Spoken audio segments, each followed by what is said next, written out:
So we'll go over it, some of the stuff that we haven't yet, and Bezat Hashem, give you a little bit of a better understanding.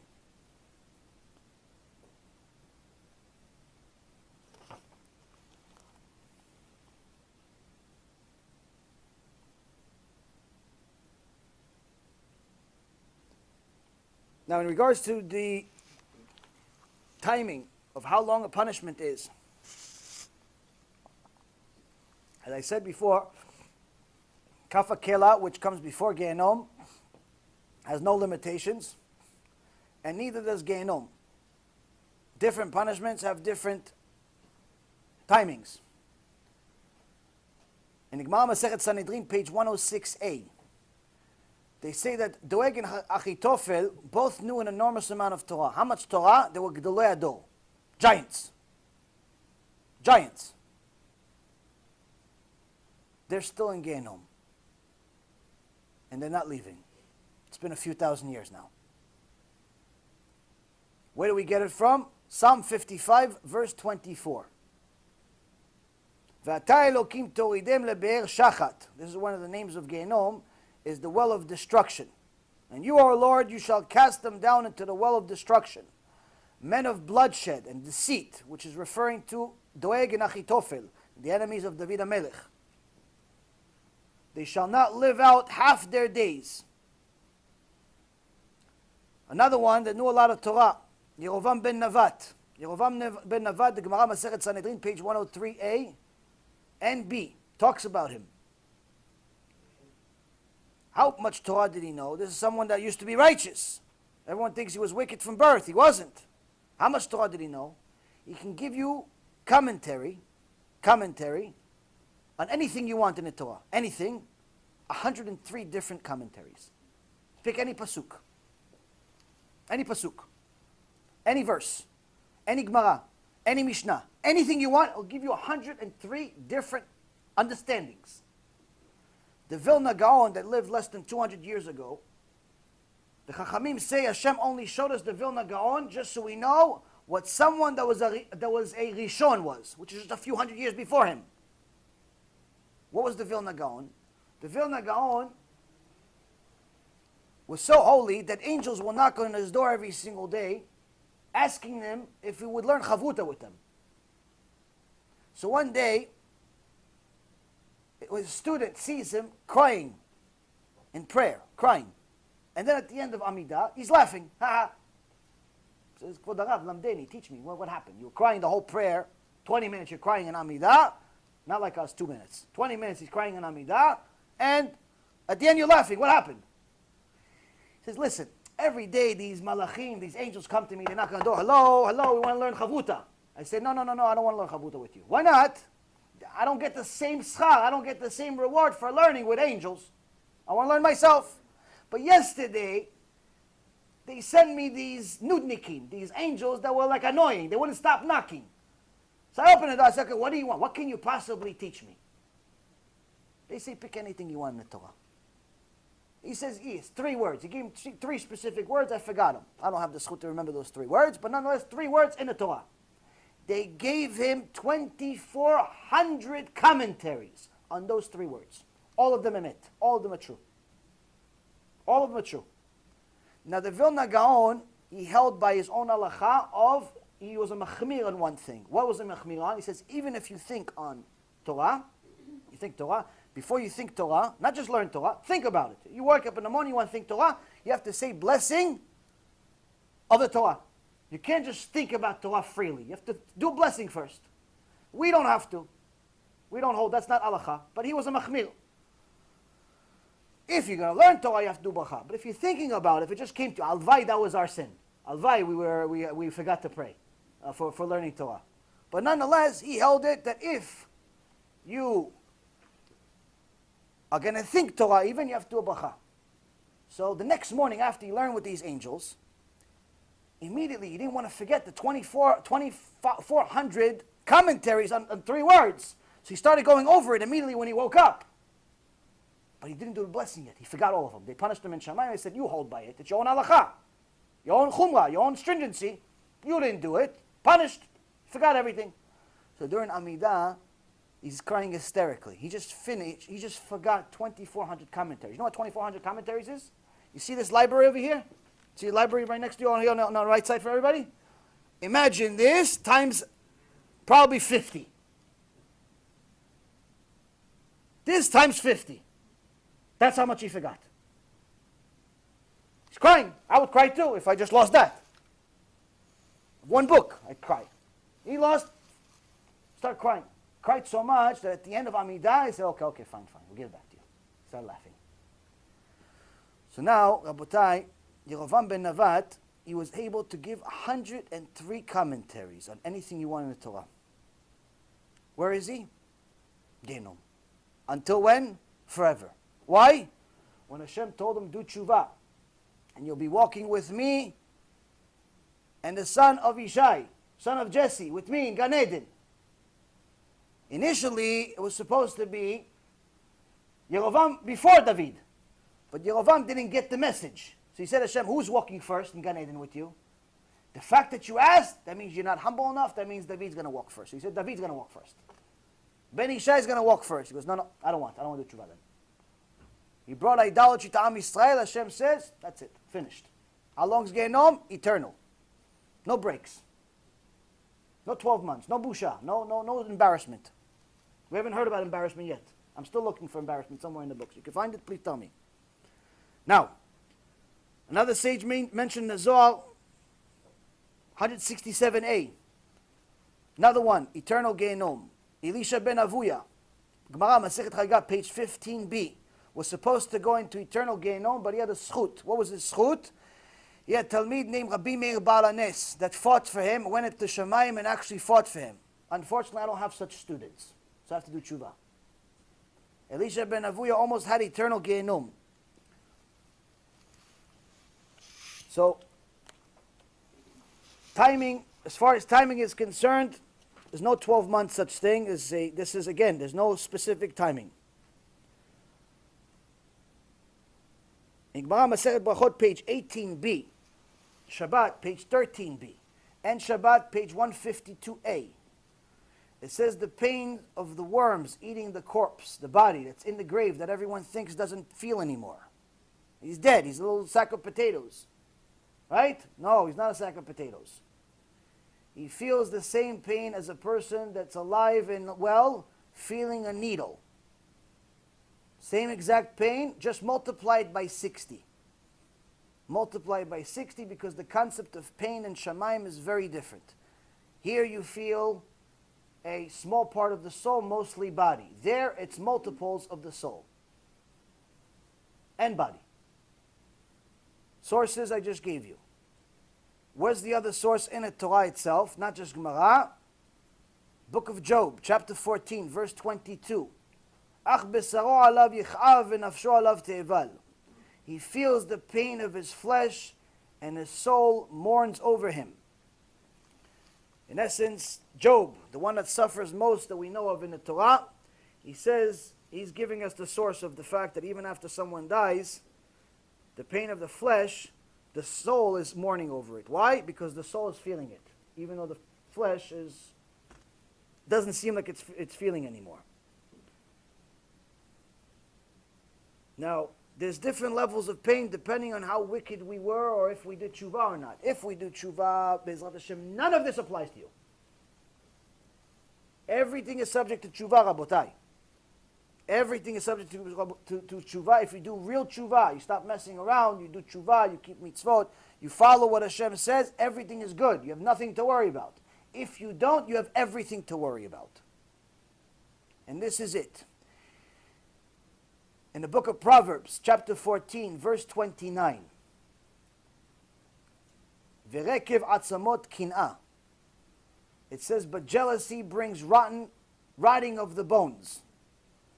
It says, anyone who is jealous in his heart, jealous of somebody else's money, jealous of somebody else's boyfriend, jealous of somebody else's girlfriend, jealous of somebody else's kids, pretty much all of us. Except if you're jealous of Torah, which is a good jealousy. Every other jealousy, he says, not only does the body actually feel pain, but also the bones too. Why? They rot in the grave. And the soul feels that too. So it doesn't pay to be jealous.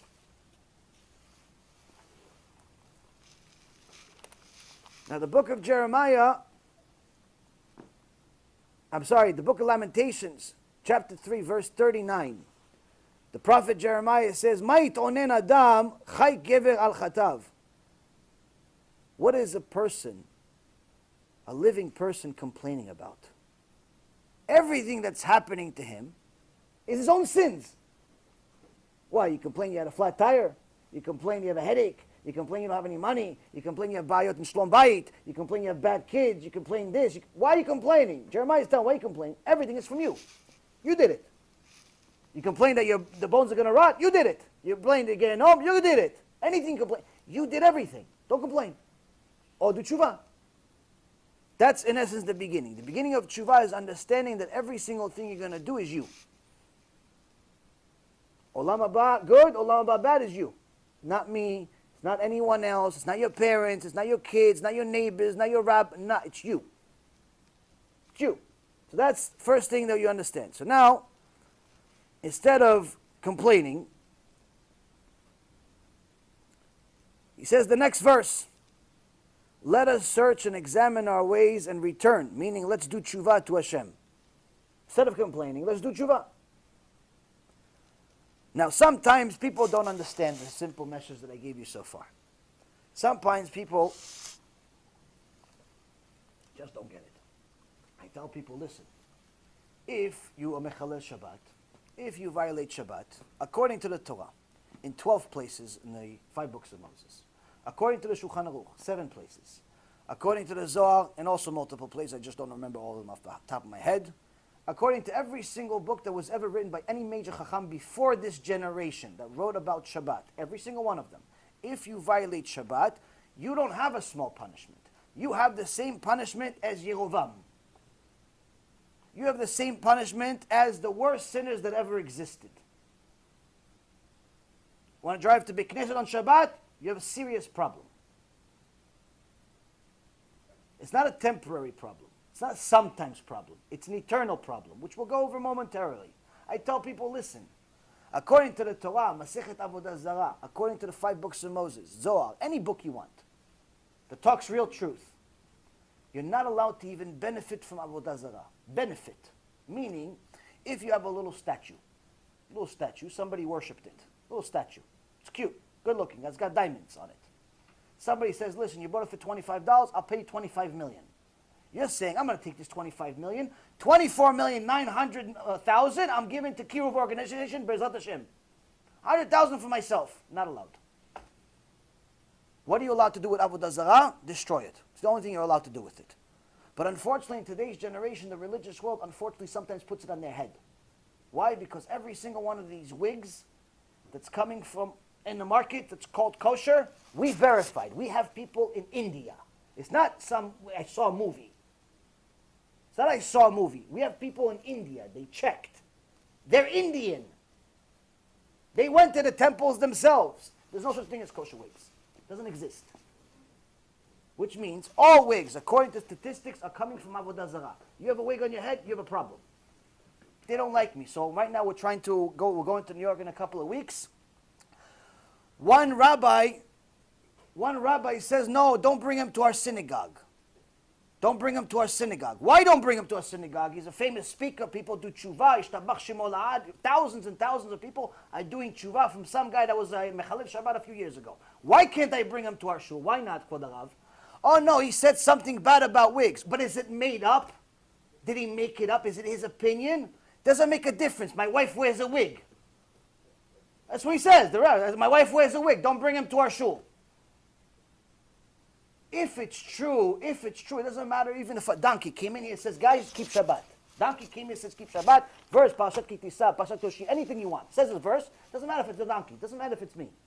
Point is, I tell people the truth. They don't like it. Like I made it up. So sometimes you tell them the truth, it's not enough. So that's what this shiur was for. It's going to give you the outcome of what if you don't listen. The Chafetz Chaim, alav shalom, he had a special type of vidui. You know, Yidu Chatanu, Avinu, Pashanu. A special vidui for himself. And he would talk to himself as a third person, of what's going to happen when he dies. And this is what he did. Israel Meir. You don't feel good. That was his name, Israel Meir. Israel Meir. You're going to bed, sick. Israel Meir. A few days passed. Your sickness is getting worse. Israel Meir. Students and friends are coming to visit you. He's talking to himself. One of his students saw this. People coming to visit you. Say goodbye. But Israel Meir can barely speak. Oh, and now he can't see. Oh, he has to say goodbye to everyone. Oh, it was announced, Israel Meir, that the Rosh Yeshiva, Israel Meir, died. And many people are coming to Radin, where he lived, to his funeral. And they're pushing each other at this. And now they bury you, Israel Meir. And they throw you in the grave. And then they leave. And they left you alone, Israel Meir. Oh, and now the angels came. Now you have to deal with them. This is a person that didn't leave Torah. This was his vidui. He would start talking about what would happen to him once he's in the grave. We don't have to do it every day like him. We're not Chafetz Chaim. Just do it once. Maybe it'll help you stop sinning. Maybe it'll help me stop sinning.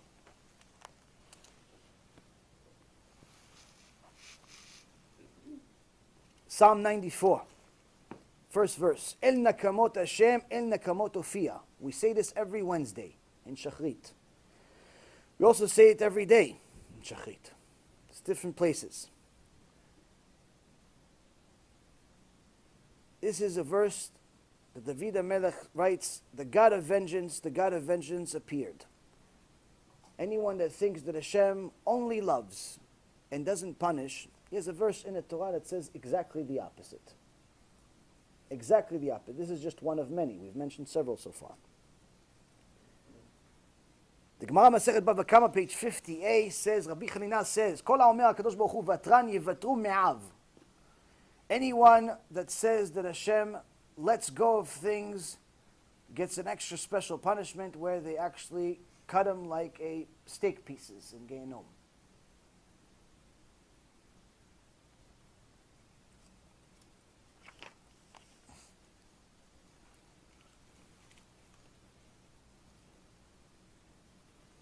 Now,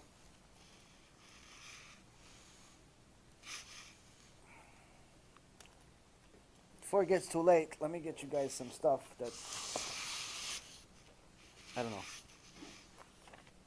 It's hard to say, it's hard to do, but nonetheless it's true. Yeah, me too. Me too.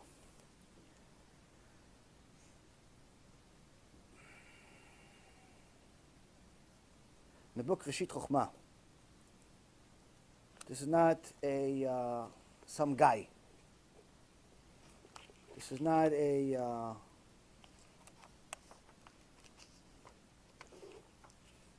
thought.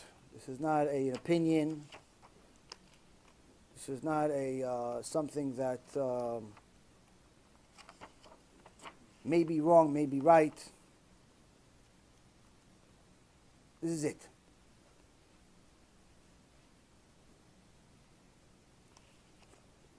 Following is said.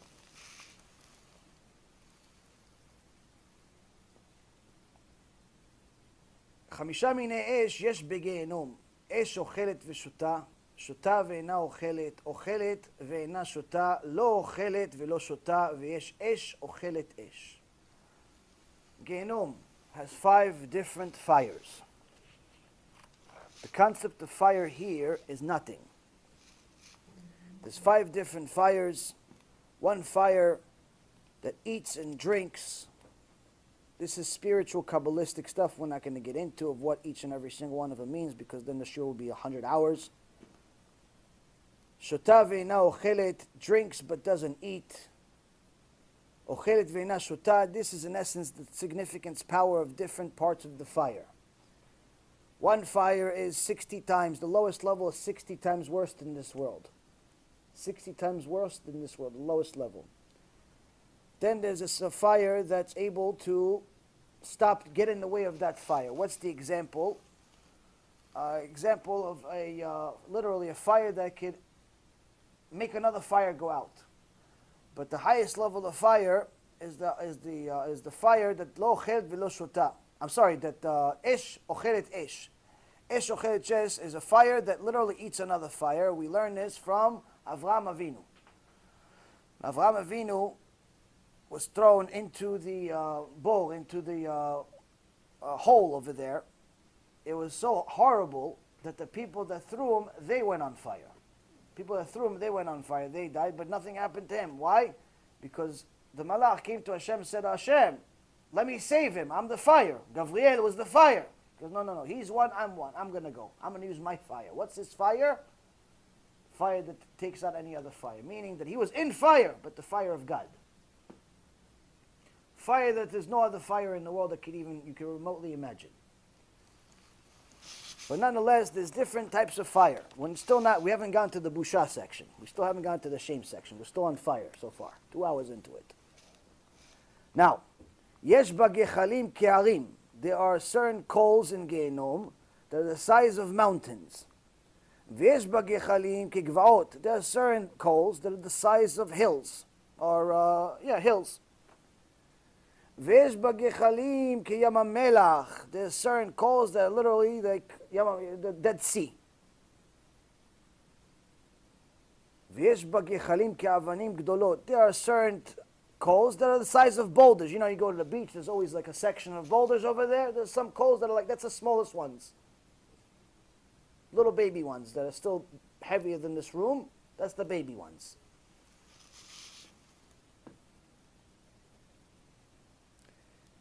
יש בנהרות של זפת ושל גפרית. There are rivers of tar and sulfur. מושכין ורותחין רתמים רתמים. These rivers of sulfur and tar, are in essence lava, are pulling these special coals called retamim. What's retamim? The Gemara Masechet Chagiga says retamim is a certain type of coal that cannot go out. It cannot go out. Can't. Doesn't matter. You can put water on it from here until next year. Cannot go out. Who gets retamim? Just one of the sins that you can make in the Torah that most of us make. When you learn Torah, sometimes you think it's like learning math, history, or science. So you can stop, watch sports, do whatever you want in the middle. Gemara Masechet Chagiga says, Rabbi Shimon Bar Yochai says, someone that stops in the middle of learning Torah and starts doing something stupid, just talking to, hey, so what's the score? Just like that. He's learning Gemara, he's learning Tosfot, he's learning Rashi, he's learning something. Hey, what's the score? That's it. Oh, honey, what are we eating today? You're learning. Says they feed that person, Hashem Yerachem, they feed him retamim. They feed him these coals that don't go out. Why? Why are you dishonoring the Torah like that? So Rav Moshe Feinstein, Alav Shalom, said you should put it in your mind that when you start learning, you can stop at any moment. You're not going to. Anytime you stop, you meant to stop. Anytime you stop, you meant to stop. Not that you stopped in the middle of learning Torah. Anytime you start, you meant to start. Already have it in your mind in case you make this mistake and you ask your wife what we're cooking today, which we all do, because you get hungry. You want to eat. You're human, right? Problem is, you have to decide when to talk and when not. So, it continues.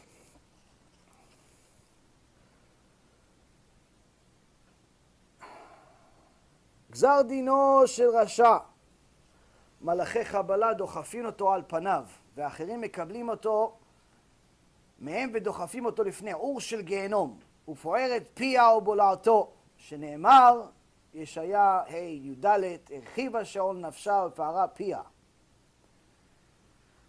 Says, what's the din? What's the judgment of a rasha, of a wicked person that died without doing tshuva? What happened to him? These malachi chabala, these certain types of angels that don't know mercy, which we'll go over momentarily, they don't know what the concept of mercy. You guys are thinking already this is too tough. We haven't gotten to the crux of it yet. Nothing. Certain type of angel, they have no concept of mercy. What do? They take all the Rashaim as they enter and they push them into the lava, into the fire, into the worst part you can possibly imagine, times 60. They push them on their face. And then there is ones that are waiting for them in the fire, waiting for them in the pit to do the rest of the job.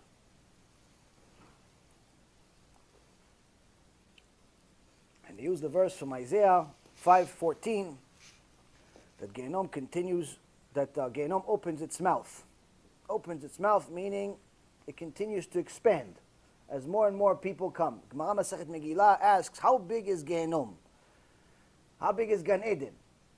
Gan Eden is 60 times the size of Earth. How big is Gehinnom? No size. Why? It continues expanding. Continues expanding. Hashem Yerachem.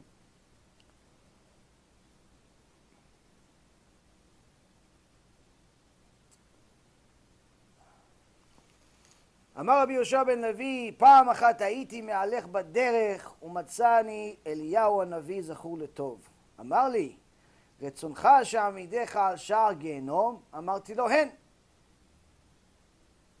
One time, Rabbi Yaron Reuven says, one time I was walking and I saw Eliyahu Hanavi. Eliyahu Hanavi came from Olam HaEmet, came from the real world, in Shamayim, and he came to me. This is he says, would you want to see what Gehinnom looks like? And I said, yes, I want to see. And now he tells us what he saw.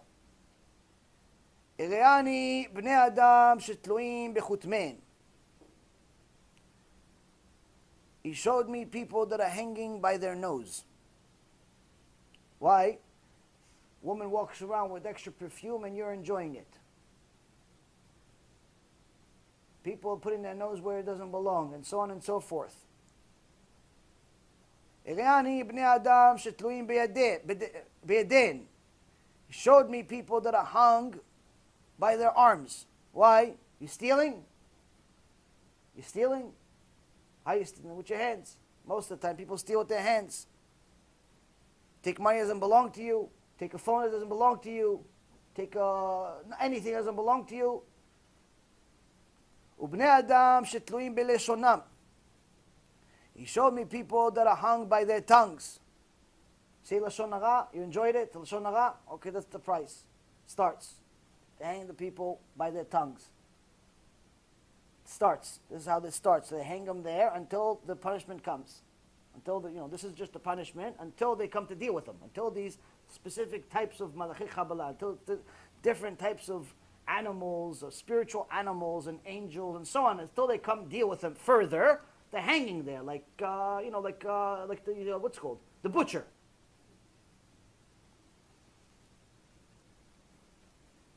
Say Lashon Hara, that's how they're going to hang. ובני אדם שתלויים ברגליהם, people that are hung by their legs. וראני נשים שתלויות בדדיהן. He showed me women that are hung by their sex organs. Oh, you wanted to show cleavage, you wanted to show your butt, or you want to show this, you want to show that? Fine, no problem. They'll show you that too. What do you think? God didn't mind? No problem. Coming soon. Coming soon. People think, no, it's not relevant to this generation. Everyone's not modest. Everyone's not. Look, everybody's naked. In New York, it's 3 degrees. They're still naked. It's 3 degrees. There's much. People are like considering going to like a different planet, but they're still walking around naked. They want to show their body. No problem. In Gehinnom, they also want to show your body. Why? There's no Yetzirah there.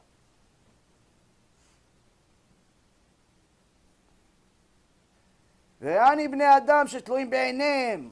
Showed me people that are hung by their eyes. All those eyes that followed things that didn't belong to them. Other people's wives, other people's husbands, other people's stuff. You looked somewhere else, doesn't belong. ראני בני אדם שמאכילים אותם בשרן. He showed me people where they feed them their own flesh. They cut them. Certain people that were greedy. Certain people that did not want to give what Hashem provided them. Hashem gave them 100,000. Instead of giving maaser, they gave $100. Felt like they were tzaddikim. Hashem gave them some, they wanted more. Hashem made Madoff. Madoff has not just a jail here, he has jail over there also. It's just a little different. All these greedy people that want more than one that belongs to them, this is what they do. They make say, oh, you want more? No problem. We'll feed you so much you'll eat yourself. They cut them up into little pieces. They cut their toes, one little toe at a time, just to make sure. So, you don't eat the whole thing right away. Make sure you eat the whole thing one at a time. And then they start feeding him his own toes. Start feeding him his own arms. Start feeding him his own legs. And he cannot die there. He cannot die there. Like you think now, oh, well, the guy loses blood after 20 minutes. He's dead. There's no death there. You're already dead. Like I said, pain times 60. Just the beginning. He showed me people, they take these gechalei retamim, these coals of retamim, and they feed them. Why? What'd you say things? You said some nice things about the rabbi, you didn't like his lectures? No problem, we'll give you something to chew on. What'd you say? Instead of divrei Torah, you want to talk about basketball in the stock market? Bitul Torah? No problem, we'll give you something to chew on while you talk about it. Go ahead, tell us. Tell us. Oh, what'd you do? You wanted to eat extra? You wanted to have not Suda Shlishit. You wanted to have 9 Seudot? No problem. No problem. We'll give you something else to eat. Give you something else to eat. Depends why you're eating. If you're eating for koach b'Torah, if you're eating to have strength to learn Torah, enjoy. Rabbi Lazar ben Rabbi Shimon Bar Yochai wrote the Zohar, his son, Rabbi Lazar ben, was a giant. As a little boy, one of the Chachamim says to Rabbi Shimon, your son, it's big. He goes, no. My son, I feed him. I feed him that much. Why? Because look at him after he finishes eating, look what he does. He studied for 24 hours straight. All of the power from the steaks and the juices and the this and that, it's all for Torah. It's all for Torah. He's not eating because he can't stop eating because he wants the steak and the glida and the this and the candy and the this. No. He's eating for koach of Torah, for strength of Torah. That's mitzvah. You're eating for that? No problem. You're eating for pure desires? You have a problem.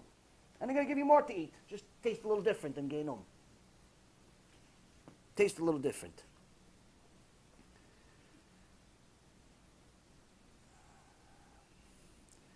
ראני בני אדם יושבים חיים ותולעים אוכלים אותם.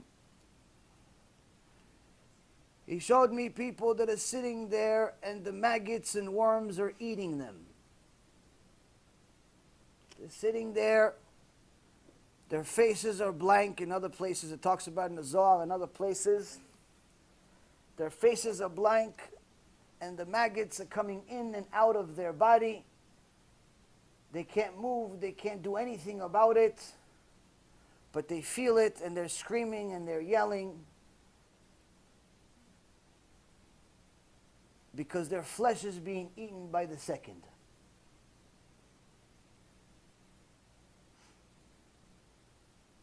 Where's the verse? Elu shekatuv aleim ki tola'atam lo tamut. On them it's written, this is from Isaiah, that we talked about before, their worms will never die. וראני בני אדם שמאכילים אותם חול דק. והיו מאכילים אותם על כורחם ושניהם נשברות. And he showed me people where they feed them sand, very thin sand, against their own will. והקדוש ברוך הוא אומר להם רשעים, כשאכלתם הגזל היה מתוק בפיכם, ועתה אין בכם כוח לאכול. And the Malachei HaSharet, it says Kadosh Baruch Hu, but really it's referring to Malachei HaSharet, the angels of God, are pushing this sand, glass in essence, sand, glass, into their mouth, breaking their teeth, blood everywhere. Same as Hashem Arachem, you would see it in the scary movie here, and they're stuffing their mouth beyond their control and then yelling at them. When you ate things that didn't belong to you, You had enjoyed it. Why don't you enjoy this? It's free. Why don't you enjoy this? Here. Why are you complaining? Why are you complaining? You're enjoying something that wasn't you. What were you enjoying? You ate something? You didn't say bracha? You ate an apple? You forgot to thank God? You ate a chulent on, like your head on Shabbat? You forgot to say Birkat Hamazon? To eat, you didn't forget. But to bless Hashem they gave you, you forgot. Oh, can I have the short version of Birkat Hamazon? Can I have the short version? To eat, you didn't have a short version. 3 hours you ate like your head. 3 hours you ate, you didn't have on a short version. But to bless God they gave you, oh, I want a short version to bless Him. That's what they're telling them. Where's the pasuk? Psalm 3, verse 8. Shnei reshaim shibarta. The teeth of the wicked you broke. V're'ani bnei adam shemashlichin otam min ha'esh לשלג, ומן השלג לאש, כרועה זה שרועה את צונו מהר להר. And he showed me people where they take them from a place of fire to a place of snow, like moving cattle. Like moving cattle.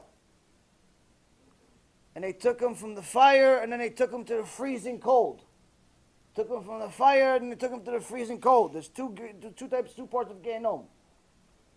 Fire, again, and the cold. Even Kafakela, we talked about a couple of weeks ago.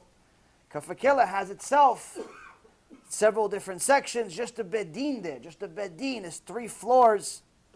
And each floor has 6,000 rooms. And each room has 6,000 windows. And each window has a certain section of people. And 3 judges in each window. And after you finish the judgment on the first floor and you go get punished for it, you have to come back. Why? Second floor. And after you get punished for the second floor, however many years it is, could be 5, could be 10, could be 5,000. You have to come back. Why? There's the third floor to deal with. You haven't gone to Gehinnom yet. Do you understand why it's not worth sinning, Rabotai?